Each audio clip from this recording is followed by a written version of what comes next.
Bom dia, bom dia. Dia 49.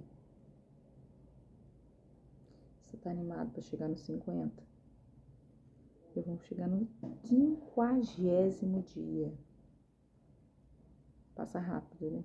Passa rápido, gente. Nem eu acredito quando eu olho assim que já estamos em Levítico e já entramos em Marcos. Passa rápido. Então hoje, como eu falei, Levítico 23 e 24, Marcos 1, novo evangelho aí, do versículo do 1 ao 22. Hoje a gente vai entrar no Levítico 23, vamos falar a respeito das festas aí, as celebrações, as tradições da fé judaica. Beleza? Vamos então orar para a gente começar. Feche seus olhinhos. Obrigado, meu Pai, por mais este momento. E queremos pedir que o seu Espírito esteja conduzindo mais uma vez aí a nossa leitura. Fala conosco, Deus, em nome de Jesus. Amém. Então aí, capítulo 23 de Levítico nos convida a participar aí de festas com significados espirituais únicos, né? Que somente as festas judaicas têm. Aqui uma coleção delas, muitas. Então começa assim. Disse o Senhor a Moisés: fala aos filhos de Israel e dize-lhes as festas fixas do Senhor, que proclamareis serão santas convocações, são essas as minhas festas. 6 dias trabalhareis, mas no 7º será o sábado, do descanso solene, santa convocação. Nenhuma obra fareis, é sábado do Senhor, em todas as vossas moradas. São essas as festas fixas do Senhor, as santas convocações que proclamareis do seu tempo determinado.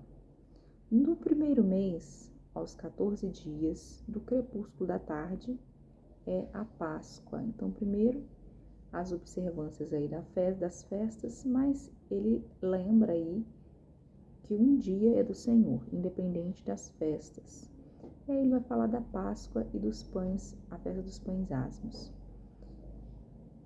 E aos 15 dias deste mês é a festa dos pães asmos do Senhor. 7 dias comereis pães asmos, no 1º dia sereis santas convocações.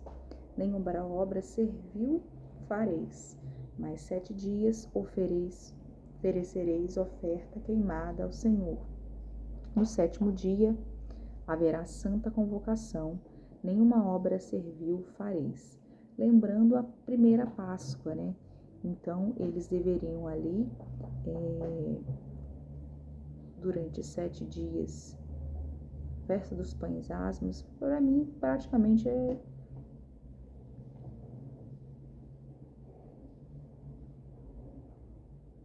faz lembrar aí a criação, né? 7 dias, separar pães asmos no último dia, somente não fazer nada, somente descansar, somente oferecer oferta queimada, né? Não fazer nenhuma obra, nenhum trabalho pesado, mas somente servir a Deus nesse dia me faz lembrar a criação do mundo, mas a Páscoa aí vocês já conhecem, né? A respeito aí de recordar o momento em que eles haviam saído do Egito, a libertação do povo daquele lugar, o local ali onde eles receberam, na verdade, ó, aqui tá explicando meu negocinho aqui, que a outra festa comemora a entrega das tábuas da lei no Monte Sinai. Então, as festas dos pães asmos é isso. Já a Páscoa vai lembrar aí o momento em que eles viviam de escravidão e passa aí a viver esse momento de liberdade, né, com Deus. E aí vai dizer mais o Senhor a Moisés. Fala aos filhos de Israel e dize-lhes, quando entrardes na terra que vos dou, a cegardes a sua mercê, então trarei um molho de primícias da vossa mercê ao sacerdote. Este moverá o molho perante o Senhor, para que sejais aceitos. No dia imediato ao sábado, o sacerdote o moverá. No dia em que moverdes o molho, oferecereis um cordeiro, sem defeito, de 1 ano, em holocausto ao Senhor. A sua oferta de manjares serão 2 dízimas de 1 efa de flor de farinha, amassada com azeite, para oferta queimada de aroma agradável ao Senhor. E a sua libação será de vinho, a 4ª parte de 1 hin. Não comereis pão, nem trigo torrado, nem espigas verdes, até o dia em que trouxerdes a oferta ao vosso Deus. É estatuto perpétuo por vossas gerações e com todas as vossas moradas, né? Então, deixa eu chegar aqui. A gente falou da Páscoa. Aqui no caso a festa das primícias, né? Em que eles deverão guardar aí. Quando chegarem lá à terra prometida, fazer esse sacrifício, oferecer aí nesse sentido o molho perante o Senhor e mover esse molho, oferta movida a Deus. Verso 15: Contareis para vós outros, desde o dia imediato ao sábado, desde o dia em que trouxerdes o molho de oferta movida, 7 semanas inteiras serão, até o dia imediato ao 7º sábado. Contareis 50 dias. Então trareis nova oferta de manjares ao Senhor. Das vossas moradas trareis 2 pães, para serem movidos de 2 dízimas de 1 efa de farinha. Serão levedados, se cozerão, são primícias ao Senhor. Com o pão oferecereis 7 cordeiros sem defeitos, de 1 ano, e 1 novilho e 2 carneiros. Holocaustos serão ao Senhor, com sua oferta de manjares e suas libações, por oferta queimada, de aroma agradável ao Senhor. Também oferecereis um bode para oferta pelo pecado e 2 cordeiros de 1 ano por oferta pacífica. Então o sacerdote os moverá com o pão da primícia por oferta movida perante o Senhor, e com os 2 cordeiros santos serão ao Senhor, para o uso do sacerdote. Tá certo. No mesmo dia se proclamará que tereis santa convocação, nenhuma obra servil fareis, é estatuto perpétuo em todas as vossas moradas, pelas vossas gerações.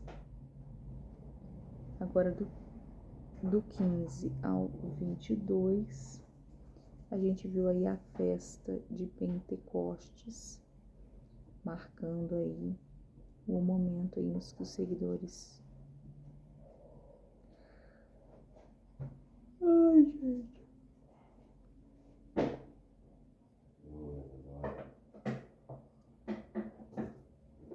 Então, a festa de Pentecostes acontece 7 dias antes da festa da primícia, que é a festa antes que a gente leu aqui, ó, do 9 ao 15. Essa questão das ofertas aqui é as ofertas que deveriam ser feitas com conexão a essas festas, né? Esse ritual. O número 7 aqui fala 7 ofertas, fala 7 coisas. Ele é muito utilizado nesse processo aí. Ai, Deus.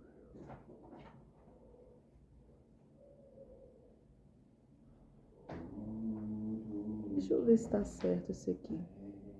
Tá certo. Até o dia imediato, ao 7º dia. 50 dias não trareis nova oferta de manjares. Por que 50? Porque é o dia que eles contam, a contagem de 50 dias até a festa de Pentecostes. Significa quinquagésimo, uma celebração que ocorre 50 dias após a Páscoa. Então não está muito discriminado aqui no texto que a gente leu, mas está discriminado aqui na explicação, né? Então, aqui a festa de Pentecostes, eu vou separar certinho lá na discriminação.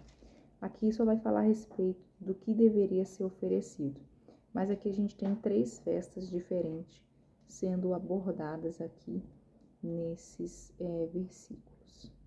Já do 26 em diante, a gente tem o dia da expiação, outra festa aí solene para os judeus. Vai continuar assim, ó, do 22 antes de eu chegar no 26. Quando cegardes a mercê da vossa terra, não rebuscarei os cantos do vosso campo, nem colhereis as espigas caídas de vossa cega. Para o pobre, para o estrangeiro, as deixareis. Eu sou o Senhor vosso Deus. Mais uma vez aí remete a respeito de separar aí algo para fazer caridade, para auxiliar os pobres e os necessitados. E aí vai dizer também, onde que eu estava? Perdi onde que eu parei.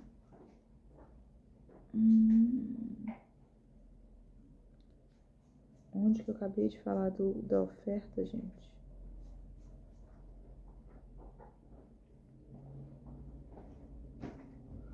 Ai, meu Deus. Perdi, gente.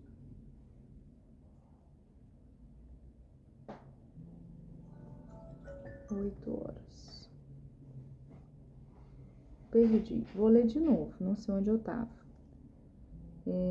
Tava no 22. Tava no 22, tá certo. 22 fala a respeito das espigas. 23.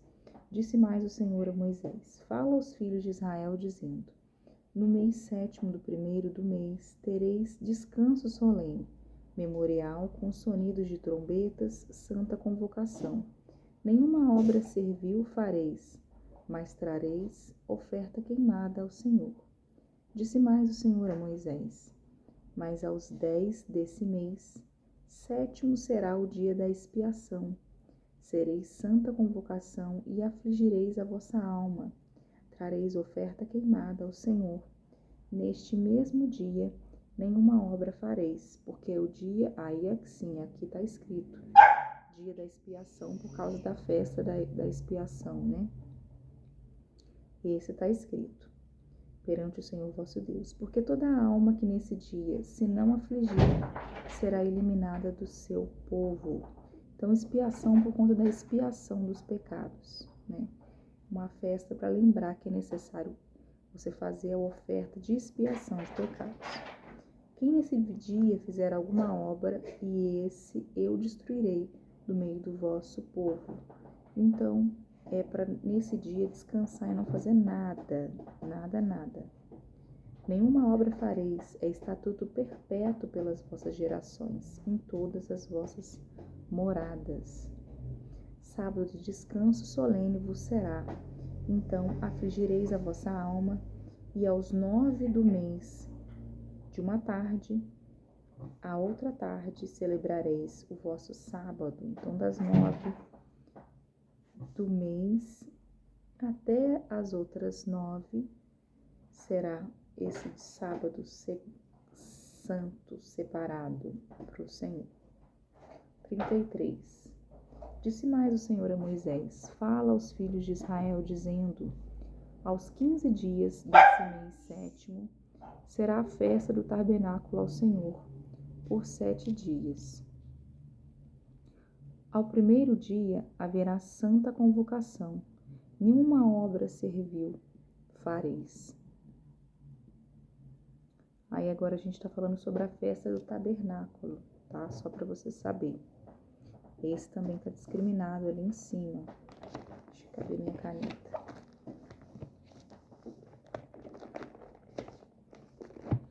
Festa do tabernáculo. 7 dias oferecereis ofertas queimadas ao Senhor. Ao 8º dia fareis santa convocação e oferecereis ofertas queimadas ao Senhor.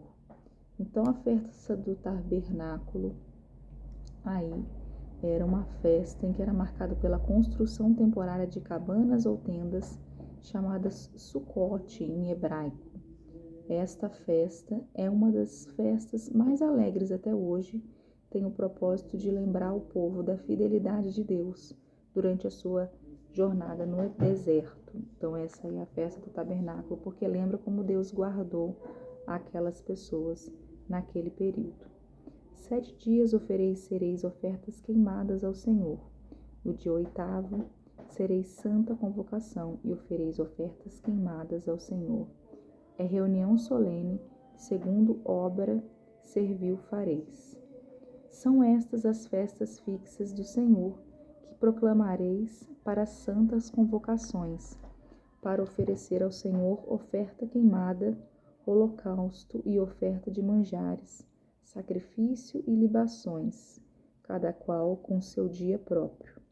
Além dos sábados do Senhor e das vossas dádivas, e todos os vossos votos, e de todas as vossas ofertas voluntárias, que dareis ao Senhor.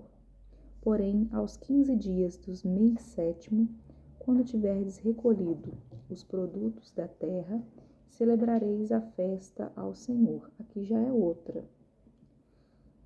Aí é a festa 37. Deixa eu chegar lá no 37.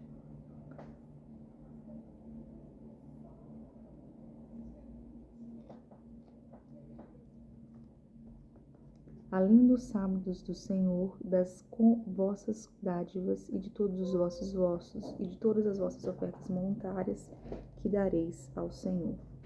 Não achei essa outra aqui não. Não achei esse dia. 37. Não achei. Porém, aos 15 dias do mês 7º, quando tiverdes recolhido os produtos da terra, celebrareis a terra do Senhor por 7 dias. Ao 1º dia, também ao 8º, haverá descanso solene. Então, 7 dias habitarás em tendas, para que saibam as vossas gerações o que eu fiz durante Israel, no período do Egito, e depois segue a vida normal, né? O verso 40 vai dizer que no 1º dia tomareis para vós outros frutos das árvores formosas. Durante a festa vai caracterizar a gratidão e a alegria, então vai ter um banquete compartilhando aí entre todos os outros, as outras pessoas. Celebrareis, esta é uma festa ao Senhor.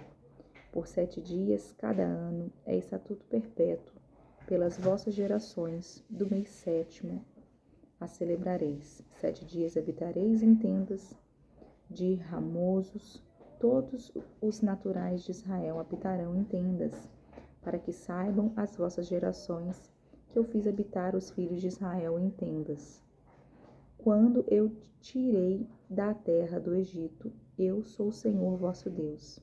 Assim declarou Moisés as festas fixas ao Senhor, aos filhos de Israel.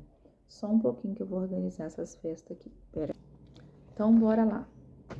A gente tem aqui 6 festas. Pode ser que eu li aí, talvez você não entendeu nada do que eu falei, ou você também leu e não compreendeu.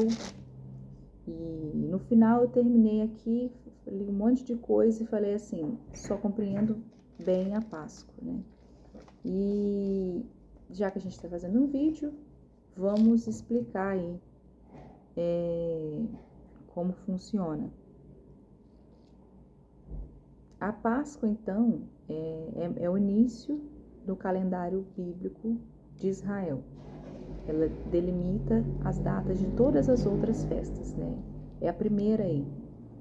né? E ela significa, Páscoa significa passagem. Por quê? Porque o Senhor poupou o povo de Israel, aquela história do Antigo Testamento lá em Moisés, né? O anjo poupou aí aos israelitas e é um memorial desse período em que eles foram escravos no Egito, em que Deus tirou eles daquele lugar, né? E trouxe juízo aí aos deuses de Faraó. Essa é o memorial da Páscoa. Então, para que o povo de Israel jamais esquecesse quem eles são e quem Deus é com eles, né? Essa é a Páscoa, né? Eles fazem esse simbolismo do cordeiro, relembram todo aquele processo, aquele período. Já a festa do Pães Asmos é uma festa linkada junto à festa da Páscoa. A festa dos Pães Asmos, ela comemora também a libertação dos israelitas do Egito, mas ela vai simbolizar purificação. Por quê? Lembra que eles não poderiam comer nada com fermento para mostrar que eles estavam com pressa? Lá na época de Moisés, quando eles foram libertos, porque realmente eles tinham pressa, mas eles tinham que fazer suprimentos, fazer alimentos, porque eles iam ter uma passagem grande pelo deserto, né? Então, nessa festa, tem um processo aí em que todo o fermento é jogado fora das casas, né? Durante 7 dias são oferecidas ofertas. No último dia tem uma santa convocação e é uma festa ligada à Páscoa, né? Então, a primeira Páscoa, a gente tem essa questão aí da libertação do povo, mas a Páscoa, após o aparecimento de Jesus, né, vem aí a celebração da ressurreição de Cristo. Só que a Páscoa dos judeus não tem nada a ver com Jesus ainda, porque eles não creem, o judeu mesmo.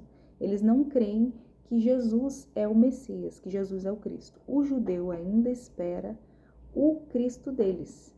Eles falam que ele ainda não veio, tá? Então eles ainda comemoram essa festa dessa maneira, não crendo que Jesus veio, mas celebrando aí ainda esse momento em que eles estavam lá, em que o Senhor os guardou, né?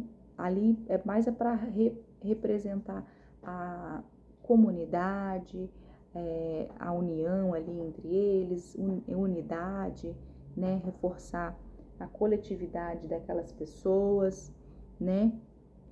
Reforçar a fé daquelas pessoas. Mas tem mais uma questão de purificação, de libertação, linkada aí nessa questão do fermento, em tirar o fermento. Como eu falei, é proibido o consumo de alimentos com fermento. Então tem toda essa celebração de vamos tirar fora o fermento, vamos jogar fora, né? Tem toda essa festa aí, tem toda essa passagem aí linkada à Páscoa, a primeira Páscoa, não a Páscoa da ressurreição, a Páscoa do Antigo Testamento. Porque a gente está no Antigo Testamento, tá? A gente está entendendo ainda esse processo.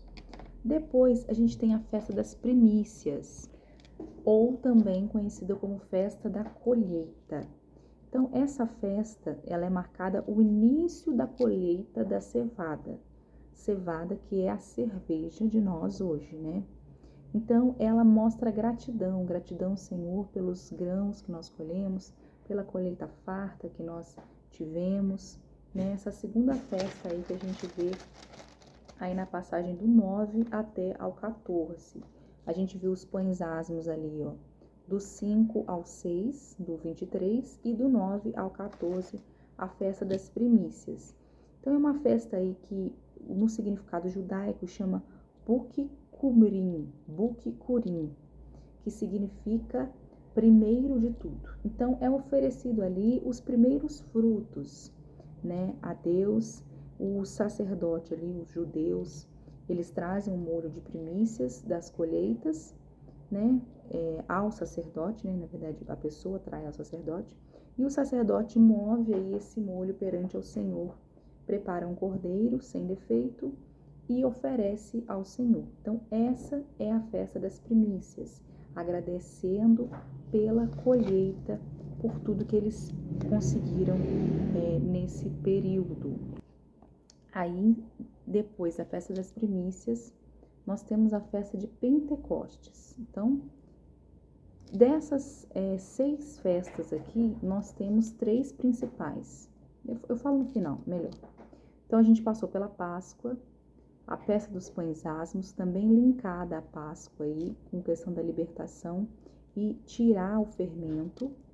A festa das primícias, que é o agradecimento do começo da colheita, e a de Pentecostes, que é 50 dias após a colheita.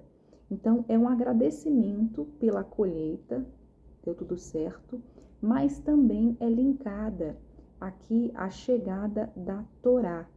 A Torá, que é o nome utilizado dos judeus para as tábuas dos mandamentos, dos 10 mandamentos.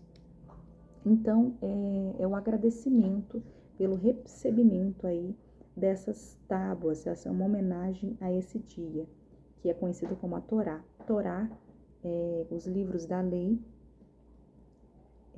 que para os judeus, a Torá são os 5 primeiros livros da Bíblia, né? No caso, eu estou falando das tábuas dos 10 mandamentos, mas a Torá são os 5 primeiros, Mateus, abafa, 5 primeiros do Antigo Testamento, Gênesis, Êxodo, Levítico, Número e Deuteronômio. Agradecimento aí das tábuas da lei e as sagradas escrituras aí, a Torá.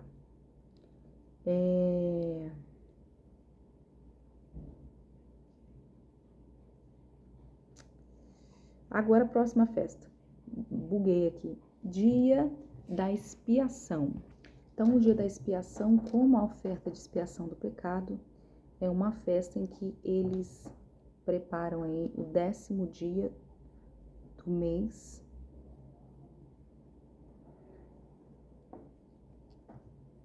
É um dia completo de jejum, é um dia de jejum total.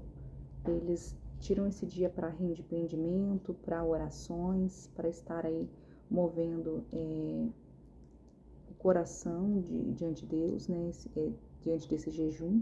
E eles aproveitam para praticar a caridade, sejam doando a um alimento ou doando dinheiro mesmo, né? E no final desse dia tem o toque do chofar, né, que é com chifre de carneiro aí bem judaico mesmo, né?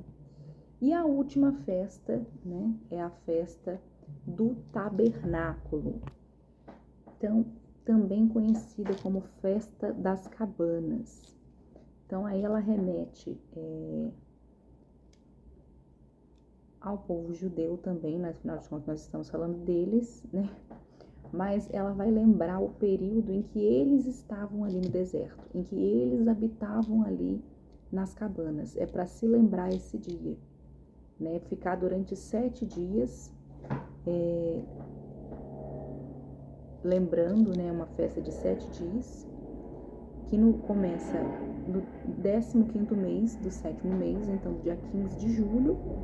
Essa festa é uma festa de muita alegria, né, que também marca a festa da colheita, o final da colheita de verão, né? Então, lembra aí que eles habitavam em barracas, que eles moravam aí no deserto e que o Senhor também os guardou nesse período. Amém? Essas foram as festas. Tive que dar uma parada para dar uma estudada aí para falar com vocês. Vamos agora de Levítico 24. Esse capítulo vai falar a respeito de como lidar com as palavras. A gente vai ter um episódio aqui de blasfêmia e você vai ver aí a respeito disso. Fora aí a questão de você manter a lâmpada acesa, sua lâmpada, que significa aí a presença de Deus sobre a sua vida, né? Nós devemos refletir mesmo o Senhor, senão nós seremos penalizados, né? Então vamos lá, só para você entender. A palavra perpétua e o pão da propiciação. Até aqui estava Moisés orientando o povo, né? No caso, Deus. Disse o Senhor a Moisés: ordena aos filhos de Israel que te tragam azeite puro de oliveira, batido para o candelabro, para que haja lâmpada acesa continuamente. Na tenda da congregação, fora do véu, que está diante do testemunho, Arão a conservará em ordem, desde a tarde até pela manhã. De contínuo perante o Senhor, estatuto perpétuo será este pelas suas gerações. Sobre o candeeiro de ouro puro, conservará em ordem as lâmpadas perante o Senhor continuamente. Também tomarás da flor de farinha, e dela cozerás 12 pães, cada um dos quais será de 2 dízimos de uma efa, e as porás em 2 fileiras, 6 em cada fileira, cada mesa de ouro puro perante o Senhor. Sobre cada fileira porás incenso puro, que será para o pão como porção memorial, é oferta queimada ao Senhor. Em cada sábado, Arão as porá em ordem perante o Senhor continuamente da parte dos filhos de Israel, por aliança perpétua. E serão de Arão, de seus filhos, os quais as comerão no lugar santo, porque são coisas santíssimas para eles das ofertas queimadas ao Senhor, como estatuto perpétuo. Então, aqui até então, ele estava explicando ali sobre a manutenção da lâmpada, né, da iluminação ali perpétua, sobre a preparação do pão ali da propiciação, né, o que mostrava ali os fundamentos da fé no caso judaica, né, a lâmpada que tinha que arder continuamente, que tinha que ter uma luz forte, que tinha que representar a presença de Deus em meio ali no povo, não podia ter escuridão nenhuma, porque Deus está sempre aí guiando o povo, iluminando o povo, dando direção ao povo. Então essa aí é a reflexão da lâmpada, mostra aí que Deus está com eles nessa jornada espiritual e que não há escuridão. E vai falar também sobre os 12 pães em 2 fileiras sobre a mesa de ouro, que simboliza ali as 12 tribos de Israel, né? E quando esse lugar for trocado do pão, né? Esse pão ele pode ser consumido, pode dar sustento físico, espiritual para a tribo de Levi. Eles podem comer desses pães, né? Porque ele é Deus quem sustenta aos levitas, né? Que servem ali na casa de Deus. O pão e a lâmpada com uma conexão ali com a representatividade de Deus com o povo, né? Mostra aí provisão entre as 12 tribos de Israel que estavam ali caminho à terra de Canaã, né, diante ali do acampamento do tabernáculo, daquela jornada para aquele lugar, né? E aí acontece um incidente de blasfêmia. Vamos lá para você ver. Apareceu entre os filhos de Israel o filho de um israelita, o qual era filho de um egípcio, o filho da israelita, e certo homem israelita contenderam no arraial. Então, esse incidente aí mostra, deixa eu ver aqui, 3 pessoas ali, né? Mas o filho de uma israelita, né? Isso é o fato. O qual era filho de um egípcio, né? O filho de um israelita e um homem ali naquele arraial. Então, vai dizer o verso 11. Então, o filho da mulher israelita blasfemou o nome do Senhor e o amaldiçoou pelo que trouxeram a Moisés. O nome de sua mãe era Selomite, filha de Dibri, da tribo de Dan.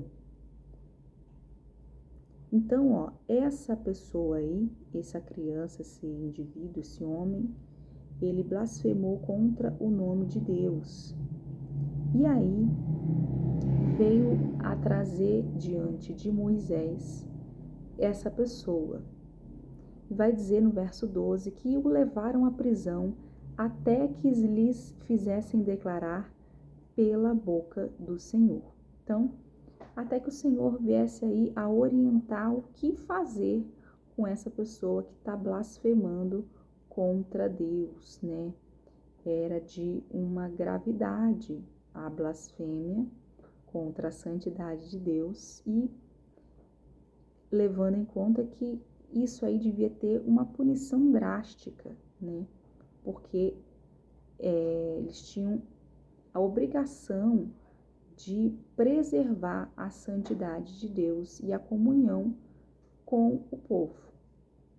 E aí, Deus fala a Moisés: tira o que blasfemou para fora do arraial, e todos os que ouviram porão as mãos sobre a cabeça dele, e toda a congregação o apedrejará. Então, às vezes aí hoje a gente se revolta, fala umas coisas sem pensar, mas naquela época era punido com morte, com apedrejamento.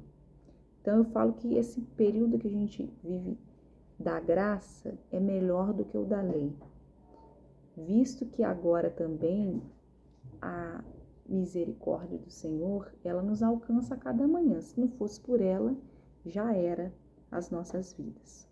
Mas olha como que era responsabilidade de cada um naquela época, a soltura das suas palavras. O que hoje as pessoas falam sem controle, né? A língua é utilizada aí desenfreadamente, sem se pensar, sem menos medir. Então, hoje tá tudo pior. Essa é a verdade. Tá tendo uma falta de respeito, falta de santidade, falta de reverência, enfim, né? Hoje a humanidade se perdeu mesmo, essa que é a verdade. E o verso 16, só voltando lá: dirás aos filhos de Israel, 15, qualquer que amaldiçoar a seu Deus, levará sobre si o seu pecado. Aquele que blasfemar o nome do Senhor será morto. Toda a congregação o apedrejará, tanto estrangeiro como natural. Blasfemando o nome do Senhor será morto. Então não tinha perdão não tinha essa não, de misericórdia, de graça não. Ofendeu o nome do Senhor, não tem remorso. Simplesmente a pessoa será movida fora do acampamento, a mão será colocada sobre a cabeça dele e ele será apedrejado, será morto. Quem matar alguém será morto. Então também, você tirou a vida de outra pessoa, é uma vida por uma vida. Então aqui a pena de morte está valendo. Estados Unidos aqui está dentro dos conformes do Antigo Testamento. Mas quem matar um animal, o restituirá igual por igual. Não sei se você lembra, no livro de Êxodo, nós vimos a respeito disso. Então, se você também tirar o bichinho de alguém, matar alguém, quem atropelou a minha Amora, devolve ela, pelo amor de Deus. Enfim, né? Não é assim que acontece, mas só brincando aqui à parte. Mas quem tirasse um animal de uma outra pessoa, o restituiria, teria que entregar a outro. Né? Por quê? Porque se alguém causar defeito ao seu próximo, como ele fez, assim lhe será feito. Aí fala o Antigo Testamento ali no Êxodo, né? Os mandamentos. Fratura por fratura, olho por olho, dente por dente. Como este tiver desfigurado alguém, assim também lhe fará. Então, você fez, você pode pagar com a mesma moeda, com a mesma medida. Isso é Antigo Testamento, tá? Novo, Jesus vai vir aí ressignificando as coisas. Vai falar a respeito do amor. 22. Uma e a mesma lei havereis, tanto para o estrangeiro como para o natural, pois eu sou o Senhor vosso Deus. Então falou Moisés aos filhos de Israel, que levassem o que tinha blasfemado para fora do arraial e o apedrejassem.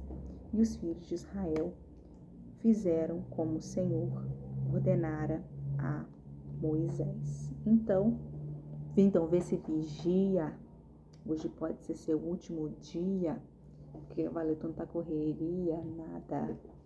Não estou falando sobre Jesus voltar, não, mas sobre você vigiar as palavras. Eu acho um louvor a respeito disso. E vamos entrar então no Evangelho de Marcos, né? Mateus, Marcos é o segundo aí, capítulo de número 1, verso do 1 ao 22. Eu vou correr aqui porque eu tenho que trabalhar, gente, tá dando meu horário já. Diz assim, ó. Princípio do Evangelho de Jesus Cristo, Filho de Deus, conforme está escrito na profecia de Isaías. Eis aí, envio diante da tua face o meu mensageiro, o qual preparará o teu caminho. Só para pincelar um pouco aqui, né? Cada evangelho mostra Jesus de uma maneira. Marcos. Paz, pessoas, boa noite já. Então, aqui a pessoa tem muitas funções, então agora, no exato momento, eu estou no meu trabalho, na minha loja, porque foi dando horário, a hora foi passando e foi dando horário, começaram a me ligar que eu não estava aqui, e só agora no final do expediente que eu estou conseguindo finalizar o vídeo. Ainda bem que ele não fechou, às vezes ele fecha e eu tenho que começar tudo de novo. Eu não sei onde eu parei, mas eu lembro que eu estava falando sobre Marcos. E o Evangelho de Marcos, cada um retrata Jesus de uma maneira. O Evangelho de Marcos, ele retrata Jesus como sendo alguém que veio como servo, veio para servir a humanidade, mas também que veio se mostrar como uma autoridade diante dos homens. Uma figura do Messias, né, realmente o escolhido, separado por Deus, Filho de Deus, mas alguém que veio para sofrer por nós, para ser servo de cada um de nós e ele ministrando ali diante de assim como Mateus, né? Aqui também a gente tem vários relatos de Jesus. E aqui vamos começar pelo começo. Vai dizer assim, ó, no princípio do Evangelho de Jesus, Cristo, Filho de Deus, conforme está escrito na profecia de Isaías, eis aí, envio diante da tua face o meu mensageiro, o qual preparará o teu caminho. Peraí. Então, voltando. No loja tem dessas, né? A gente começa e para, de repente, no meio do caminho. Qual prepara o teu caminho? Voz do que clama no deserto. Preparai o caminho do Senhor, endireitai as suas veredas. Apareceu João Batista no deserto, pregando o batismo de arrependimento, para remissão de pecados. Então, aqui, João Batista, ele vai citar essa passagem, essa profecia aí de Isaías, lá no comecinho de Marcos, que vai falar que foi preparado o caminho. Antigamente, quando os reis eles iam para conquistar os lugares, sempre havia alguém que ia à frente para poder aplanar, para poder preparar, para depois os reis poderem passar.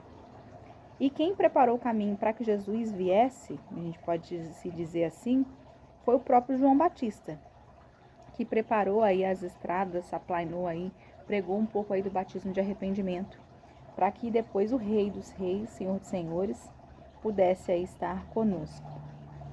E aí ele diz, saíam a ter com ele toda a província da Judéia, todos os habitantes de Jerusalém, e confessando seus pecados eram batizados por ele no Rio Jordão. Ele quem?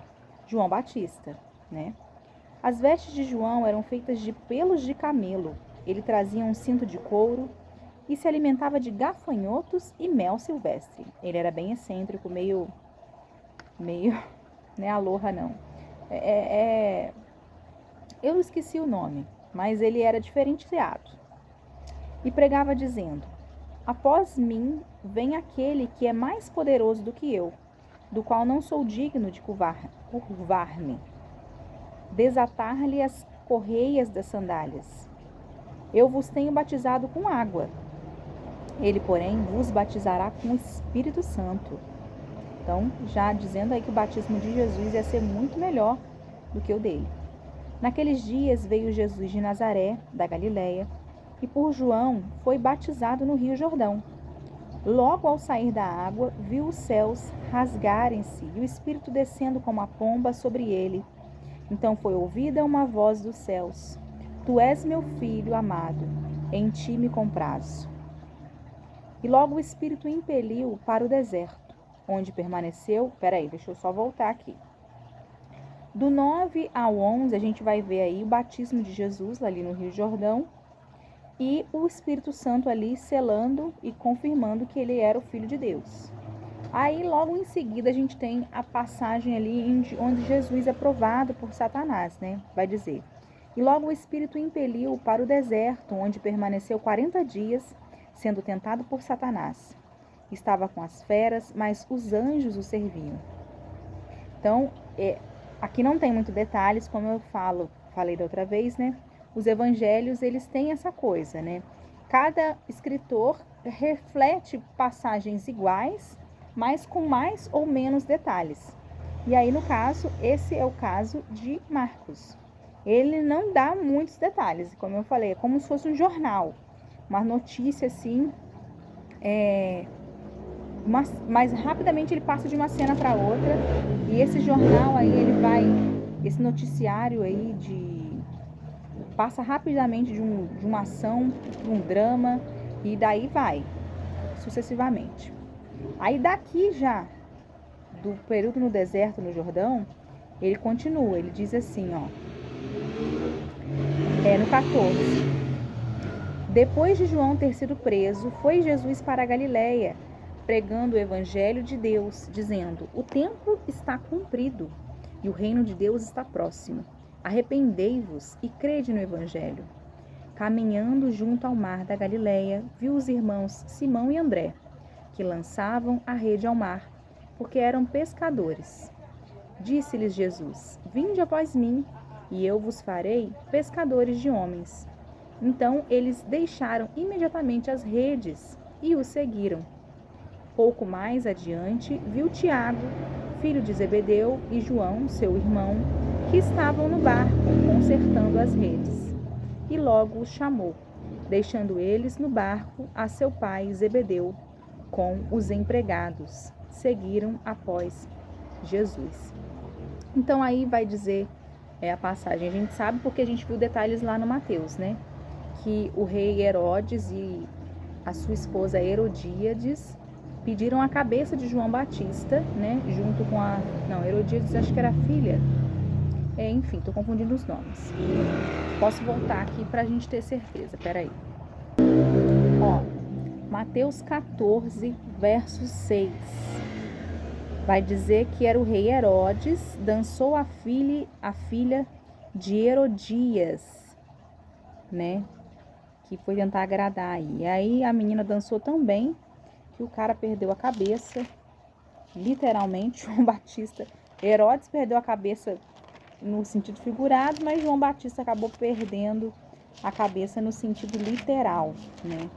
Por conta disso. Né? Fala que João Batista foi preso porque ele pregava o evangelho do arrependimento. E logo em seguida vai falar sobre um outro tema, né? Aí o começo dos discípulos de Jesus, né? Simão, André, os pescadores, vinde após mim e eu vos farei pescadores de homens. Essa passagem é muito conhecida. Aí o verso 19 vai dizer que eles foram, 18 vai dizer que eles imediatamente deixaram as redes e seguiram-no.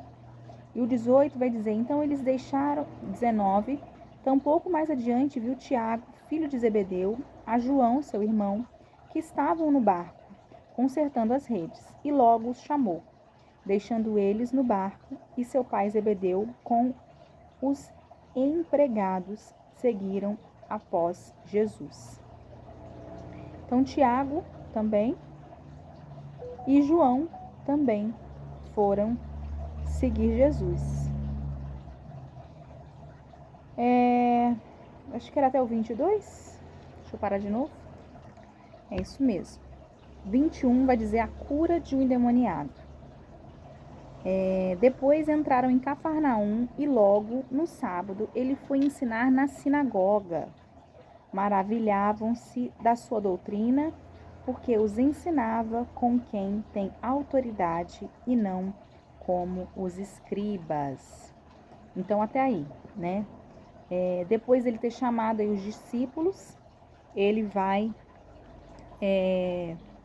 ir até a sinagoga e pregar um pouquinho do conhecimento que ele tinha da palavra, e ele pregava com intrepidez, né? Com autoridade, não somente com conhecimento que os escribas tinham.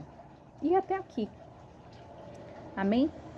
Hoje um pouco conturbado para mim, mas como eu sempre falo com vocês, o importante é a gente finalizar. Por mais difícil que seja o decorrer do dia a dia, se você conseguiu chegar, amém, dá glória, por mais conturbado que foi. Amém? Vamos orar então para finalizarmos? Agradecer por esse dia de trabalho, por esse dia de sol. Eu amo o verão, gente, eu amo o verão. Ai, glória a Deus, Pai. Obrigado, Senhor, pela Tua palavra, pelos Teus ensinamentos. Obrigado, meu Deus, pelo nosso sustento, pelo nosso alimento. Obrigado, Senhor Pai, pelo Teu Filho Jesus, que veio, se dispôs a nos ensinar. Obrigado que o Senhor, mesmo diante de tantas falhas nossas, ainda se preocupa conosco. Obrigado, meu Pai. Nós só temos a dar graças a Ti por todas as coisas. Assim eu oro, crendo que o Senhor nos capacitará para mais um dia amanhã. Em nome de Jesus, amém. Amém? Glória a Deus. Evangelho novo, bora lá, seguir firme nesse propósito de leitura. Amanhã é o dia 50, amanhã a gente pode cantar parabéns. 50º dia amanhã, hein? Espero você lá. Beijo, beijo.